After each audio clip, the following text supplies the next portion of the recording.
I believe there is a vortex. There are many laws in the universe. One of them is the law of polarity. Is there a vortex? Is there a swirling vortex of unwanted things? Yes. Also. Yes. Because I've never heard someone say the truth about that. And it starts to feel like, yes, there's a wonderful, beautiful, whirling thing of everything that I want. Well, consider this, There's though. no shot that there's not a whirling thing of things that I don't want, because I can There are manifest. two ways that we want to answer that question. Okay. The first is, for everything that you want, there's an equivalent, precise equivalent absence of it. We also want to say to you that when you have created and identified and found resonance with the vortex, not being in alignment feels equally awful to the pleasure that the alignment with it feels. And that's why you interpret it as saying there must be some evil source, there must be some opposite source of good, because it feels so bad, it must be big. But it's only as big as the absence of the good that you've carved out. It's essential that you understand that. Now, I understand that scientifically. However, I do.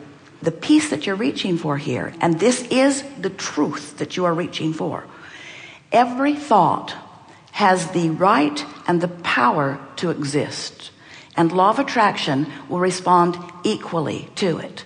So if you conjure in whatever way a thought and keep it active within you, law of attraction will support that thought. And so unwanted things can become bigger and bigger and bigger, just like wanted things. But the emotional response you have about it is always, every single time, no exception, and this is the truth that you seek, proportionate to the alignment that you have created. In other words, through life, as you become this, and the reason that we describe this vortex as if it is this tangible thing, and we get why it's hard to do that, and whether you do it or not doesn't matter. We just want you to understand that you have created a beingness that the larger part of you is, and to the degree that you align with it, resonate with it, allow yourself to be it, you will feel the fullness of it. And anything less than the fullness of it is going to feel like something that is discordant enough that if it gets big enough, we understand why people want to assign a source to it, because it feels really, really big. But every emotion you feel is about the relationship between who you have become and who you are letting yourself be in relationship to that only. Now, that has to help you to understand that through all that you've been living, you have become, you are love, you are certainty, you are knowledge, you are power, you are wisdom, you are clarity, you are those things. And when you allow it, oh, you've come home, it feels so good, this is who I am. And when you don't allow it, it feels like somebody other than you must be responsible for the not allowing of something that you want more than life itself, because it is life itself. I don't accept that. To me, 1,000%. Everything happens, I take full response. I came out of that victim mentality a very long time ago. So what was the question about then? Wait. Just, we want to ask this in a way that you can really hear it. So your question was, all right, Abraham, I accept that I create my own reality. Yes. And I accept that there is a force, let's call it the vortex, let's call it God, or let's not call it God, you say, let's call it whatever it is. But I accept that there is this force of goodness which I can choose, but is there not a force of badness that I could choose? Is that what you're saying? I'm deliberate creator. Is there a good force or a bad force that I could participate in? And we say there is the expansion of who you are and the pinching off of it, and that's it. That is it. We'll tell you why we know this, and maybe it will resonate deeply enough with you that you'll get it once and for all, and maybe you'll have to work on it for a little while. This vortex that is hard to get your thoughts wrapped around because you can't see it or hear it. It's not this tangible thing. You can feel it.